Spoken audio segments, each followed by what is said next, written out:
You ask Tiger to solve. This deals with linear equations with one unknown.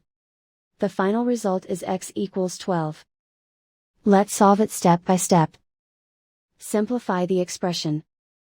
Multiply the fractions. Expand the parentheses. Multiply the coefficients. Simplify the arithmetic. Break up the fraction. Simplify the fraction. Find the greatest common factor of the numerator and denominator. Factor out and cancel the greatest common factor. Simplify the arithmetic.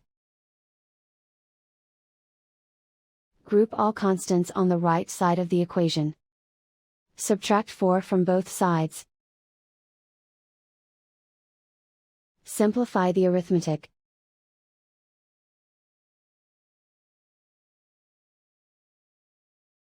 Isolate the x. Multiply both sides by inverse fraction 4/3. Group like terms. Multiply the coefficients. Simplify the fraction. Multiply the fractions. Simplify the arithmetic. And so the final result is x equals 12.